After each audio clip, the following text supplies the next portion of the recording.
What's up, folks? This is Jonah from Rhythmic Mind, and to my right, we have Berkeley's very own Lyrics Mr. born. Lyrics Born.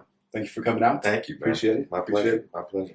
And so the question today is, how has hip hop been healing or therapeutic in your life? That's an amazing question, man. I think, as I think about it, it's probably informed every decision I've ever made in my life. Hmm. And I'm not exaggerating. Everything from, you know, um, the way that I dress, obviously the job that I chose, Right. what I aspired to be in my life, my choice of spouse, Mhm. the way that I raised my son. Mhm. It really is a culture and a cultural phenomenon, and like I said, I mean, there's a little piece of hip hop in probably everything I do, Right. and I think it's just it, like any culture, it has its own values and it has its own sort of kind of informal rules, and aesthetic. And I think all those things have really shaped the way that I've lived my life. Mhm. It's especially for my generation, though, it was so meaningful, because it was so countercultural, Right. in an era where, you had very little sort of countercultural or cultural representation at all, of people of color or people that came from, urban environments, et cetera, et cetera, et cetera. So that was one of the reasons why it really resonated for me, as a child, because it just kind of checked all those boxes, Right. that where I had holes in my life, Right. It really gave me something to believe in, and it really gave me a purpose, and all those lessons, I feel like, even to the way that I tie my shoes, it's just, it's as simple as that, from the food that I consume to Right.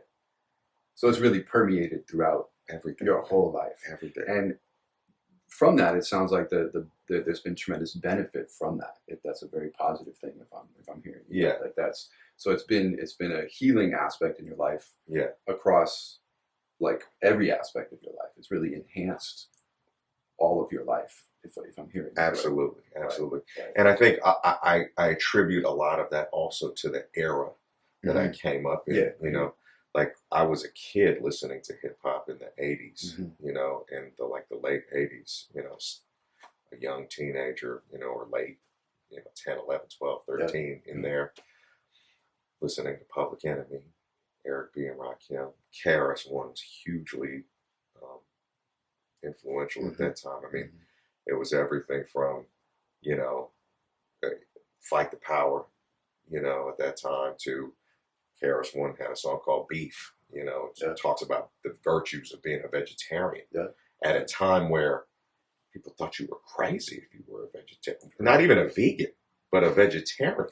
You know what I mean? And then he also had a song called You Must Learn. This was back probably in the 9th or 10th grade or something like that, where he was talking about, just being educated beyond the conventional history books, and for me, that was a really monumental moment because, as an Asian American, were non-existent at that time in the history books. I mean, history books back then, they were books and they were probably about that thick, But I just remember the entire United States history book, this big, that I had all throughout high school.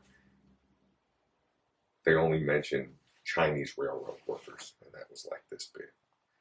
So that sparked in me a desire to investigate more on my own, And these are just really convenient examples that I can give you, For sure. in the way that, So it it encouraged me and the people around me to learn more about ourselves, and it really boosted self-esteem, And there were so many like aspirational messages and inspirational messages in there, and I think it really, for for me and other people like me at that time, it really helped us develop a sense of self-worth that we couldn't get from mainstream culture at large. Right. You know what I mean? Yeah, absolutely. And Absolutely. that was invaluable. You know, that was invaluable just to be exposed to that at that time period. I consider myself incredibly fortunate to have grown up in that era. Mhm. You know. Mhm. Yeah, I mean, I hear you talking about that marginalization, Yeah. and kind of being, within the dominant narrative, really Right. pushed out of that, Right. and hip hop being so incredibly powerful at, Yeah. bringing folks who experience that, and being like, you know what, fuck that, like I'm here, I have a voice, I have Yeah. a purpose. Yeah, Yeah. It was a amazing. powerful part. You know, and that message changed throughout the years. You know, it's certain eras of hip hop took on different messages and so forth. And, you know, So you really attribute this not just to hip hop as a whole, but very specifically to that era as well. that part, Right. yeah, that part, like that sort of socially conscious era definitely brought about an awakening Right. in me Right. and other people, Mhm. for sure. You know, when we got into the 90s and the 2000s, you know, sort of like the bad boy kind of shiny suit era, you know. But see, a lot of people think of it as the shiny suit era. Mhm. But when I look at sort of the death row, you know, bad boy Rockefeller era, Mhm. I saw the consciousness move to entrepreneurialism. Mhm. You know what I mean? Entrepreneurship. That's a good point. And that's a huge step. That was a huge step that I think might have been lost on a lot of people because they were focused on the shiny suits. Right. You know what I mean? Yeah. Where suddenly we weren't just artists or work for hire, we were owners. Mhm. And, you know, I think that does wonders for you in society and also for your self-esteem, to not only be a participant, but to have peace. Do you know what I mean? Yeah.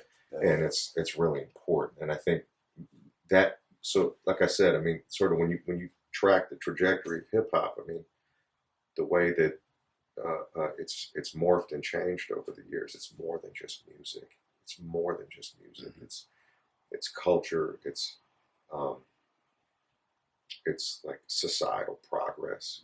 You know, it exists on all these different layers, and I think some people get it. Some people see it that way. Some people are more interested in certain aspects than others of hip hop in general. But you know, that's why it's so powerful.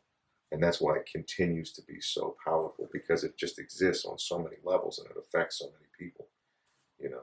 Yeah, all over the globe. Yeah. Every corner of the globe, I think there's people who are impacted in one way or another by this culture. And in that way, I've always been excited about the almost like a element of being like a skeleton key or something like that that can really connect people from disparate parts of the world and all kinds of cultural backgrounds that then come under these, the tent of the elements, if you were, and find connections. I think that can be, I've seen a lot of beauty in that in my own life as well. I really like what you said about the entrepreneurship, though. Yeah. I think that seeing that beauty in that era, that is true. A lot of, quote unquote underground heads, I'm guilty of it myself. I said, the shiny suit era was my knee-jerk response. Of course. But seeing that underlying, benefit and the power and the growth and the evolution, that is healing. It is, that is therapeutic as well, to start to be able to exist in those ways. And well, I think a lot of people might have been turned off. Like a lot of people, especially if you were in love or of the sort of conscious era of hip hop, you might have been turned off by the direction that it went in. You might have thought, oh, okay, well, what was happening in that era with the shiny suits and the Bentleys all of a sudden, and maybe it was just too ostentatious, and that the what you were really into was the message and the music and that aesthetic. You know what I mean? And I guess I understand that to a certain degree, because certainly the music did change and the subject matter of the music did change. But I think that what we have to appreciate about that era is, number one, not all the music from the conscious era was great. You know, it had great moments and produced a lot of great artists, but probably the ratio is the same from, you know, the Bad Boy era and so forth. Not all that music was great either, you know, but a lot of it was, you know. And so I think probably the ratio, the percentage was probably good, but it's all relative. You know, it's probably the same, but it's all relative. Depends on, you know, what era you're from.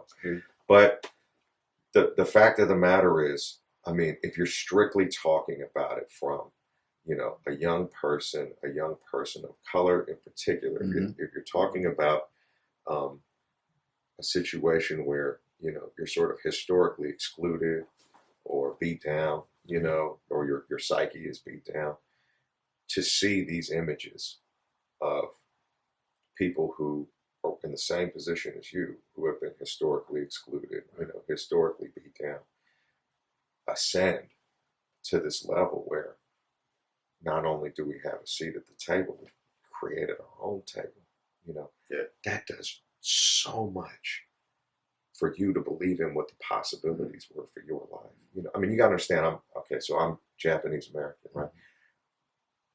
I had no cultural footsteps to follow in doing this. You know, there was nobody before me that I could point to and was like, oh yeah, you could totally make it as an Asian American rapper. No problem, right? But I did have people like KRS-One, Rakim, Big, Jay. I could say, well shit, they did it.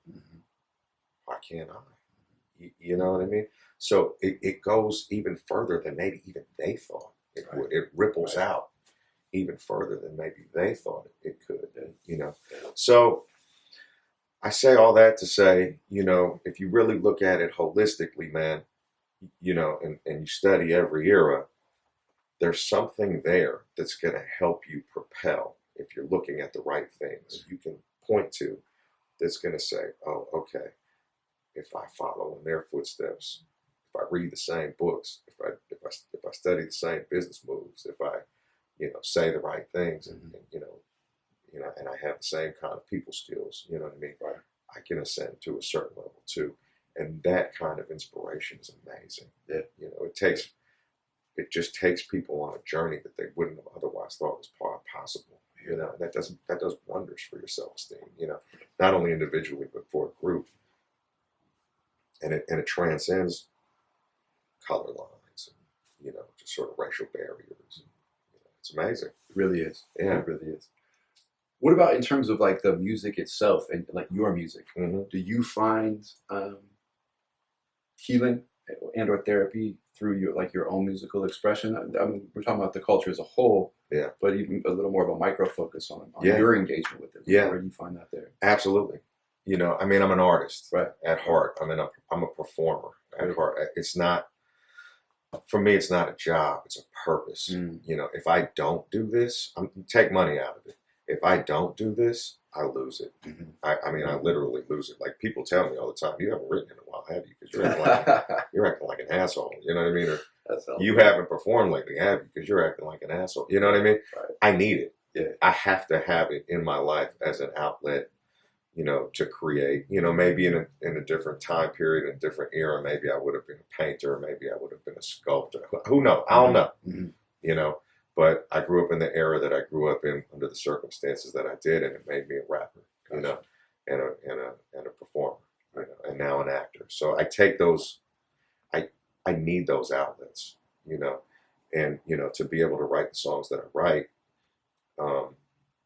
it's like I have to draw upon my own life experience and fuse that into my music. And then there's certain things that I go through that the only way that I can really express it is musically, You know, it's just too difficult for me sometimes to put that into conversation. I have to put it, it's a song. Even the most difficult things that I've been through have made my best songs. Like, you know, convenient example is like, you know, when my best friend died, you know, in the early 2000s, I wrote a song called Whispers, and it was on an album called Everywhere at Once. And it was the only way I could really cope. Was to, not the only way, but it was one of the tools that I had, luckily, that would help me cope. You know, when my wife was going through cancer, it was like, that sounds crazy. I had Can't Lose My Joy. You know, that was just a couple years ago. And so those I mean, writing those songs, it helped me sort of organize my thoughts, organize my feelings, put them out, write them down, document them, have them out there in the world, you know. And as I look back, I'll be like, oh, remember when I went through that? You know what I mean? Mm-hmm. And you can, it's like a marker in your own personal history for me. Right. And I could see, you know, how far I've come and, you know, where I was at that time of my life, you know. Do you find you go back and revisit the songs the way one might look at a photo album or something? I do. And you're kind of going, so you can like as maybe emotions come back up. Now you're reprocessing that. You go back. Absolutely. Yeah. I mean, you know, in the same way that, like, you know, you might hear a song like, oh shit, that reminded me of high school. Yeah. This reminds me of drinking beer on the hill, you know, with the homies. I have a few of those. You know, getting faded, you know, da-da-da. This reminds me when I was, you know, that time we went to the lake and, you know, da-da-da-da-da. You know, remember you pushed me in the water, you know, that kind of shit. You know what I mean? The same way that you have those kinds of associations with music, I have those associations with my music. Right. So, like, and at this point, you know, I'm about to drop my 13th album. You know what I mean? It's like I associate time with album cycles, you know. So it's like, what were you doing in 2000? Somebody asked me, what were you doing in 2010? I was like, okay, 2010. That's when I put out As You Were. So As You Were, what was I doing at that time? You know, that's how it works for me, you know, because I associate. That makes sense. I associate those periods in my life with those certain albums or songs, you know. For sure. And I think all artists are like that, you know. I think all artists are like that, especially career artists, you know, that have been blessed enough to have that long career with that catalog, you know. Right. Yeah, it's an amazing journey, man. Sounds like it. Yeah, it sounds like it. Sounds like it's not over, man. No, so you got the 13th one coming up. Yeah. 13 and 14. Actually, Okay. they'll both be out this year. Man. Okay. And yeah. But you know, I wouldn't be able to continue to do it if it didn't have some sort of therapeutic value for me. Right. Because it's not the money that drives me. You know, it's just not. I mean, if it was the money, depending on how you look at it, I could have quit a long time ago, or I could have retired a long time ago, depending on how you look at it, man. But it's really not. It's because it's a purpose for me, and it's the most reliable outlet I have in my life. You know what I'm saying? So sure. That's how I look at it. Yeah, man, that's really what I heard you say when you were talking about the Whisper song and the song about your wife and her struggle with cancer. Yeah. And that it was a sense and a blessing that you had this to be able to process those incredibly challenging things, because it'd be really hard for you to talk about or do it in another medium. But thankfully there's this medium which I'm able to engage and really kind of compost all of that emotional turmoil. That's a great way to put it. Yeah. That's a great way to put it. I mean, for me, writing songs, that's my journaling. You know, a lot of people journal to kind of help them organize their thoughts and kind of, you know, sort of help them get it out. Right. You know, you always have to get it out somehow. You have to get it out somehow. And whatever you are experiencing, you know, you have to have it. At some point, it's going to release itself. Whether you do it or not, it's going to release itself. And this is a way to do it in a healthy, positive, productive way. So really, songs for me are just journaling, especially songs like that. Especially songs like that, you know. Yeah, I hear that. If people were trying to find your music, what's the easiest way for them to get to it? Yeah, so I'm on Spotify, Lyrics Born, and then obviously, you know, hit me on Instagram or Facebook or Twitter at Lyrics Born, lyricsborn.com. It's all there. Cool, man. I think that's about it. Yeah, appreciate your time. Right on, bro. Yeah, no problem.